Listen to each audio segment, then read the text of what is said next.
ನಮಸ್ತೆ viewers, welcome to S V vlog. ನಾನು ವಿನುತಾ. ಇವತ್ತಿನ ರೆಸಿಪಿ ಬೀಟ್ರೂಟ್ ಮಸಾಲೆ ಸಾರು.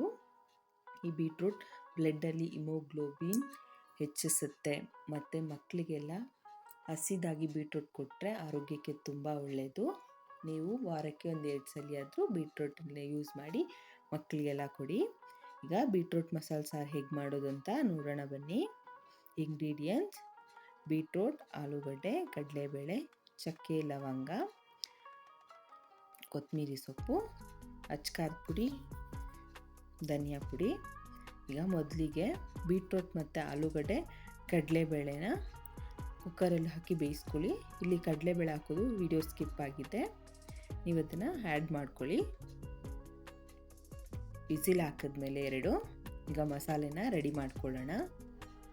ಜಾರಲ್ಲಿ ತೆಂಗಿನಕಾಯಿ, 2 ಟೊಮೆಟೊ, ಚಕ್ಕೆ, ಲವಂಗ, ಈರುಳ್ಳಿ 1, ಶುಂಠಿ ಬೆಳ್ಳುಳ್ಳಿ ಪೇಸ್ಟ್, ಮತ್ತು ಧನಿಯಾ ಪುಡಿ,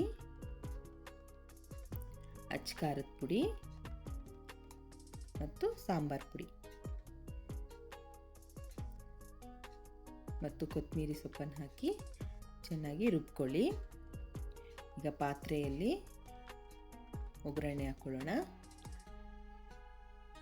ಎಣ್ಣೆ ಬಿಸಿ ಮಾಡಿ ಅದಕ್ಕೆ ಸಾಸಿವೆ, ಈರುಳ್ಳಿ, ಕರಿಬೇವಿನ ಸೊಪ್ಪು ಎಣ್ಣೆಯಲ್ಲಿ ಚೆನ್ನಾಗಿ ಹುರ್ಕೊಳ್ಳಿ.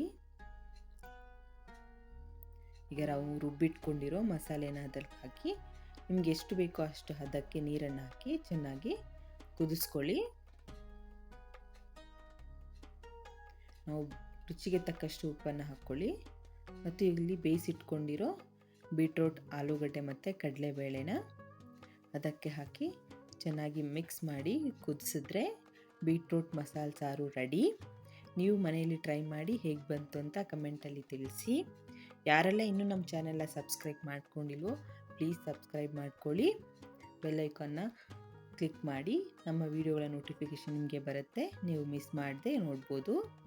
ಈ ವಿಡಿಯೋ ನಿಮಗೆ ಇಷ್ಟ ಆಗಿದ್ದರೆ ಪ್ಲೀಸ್ ಲೈಕ್, ಶೇರ್, ಸಬ್ಸ್ಕ್ರೈಬ್ ಮಾಡ್ಕೊಳ್ಳಿ. Thank you.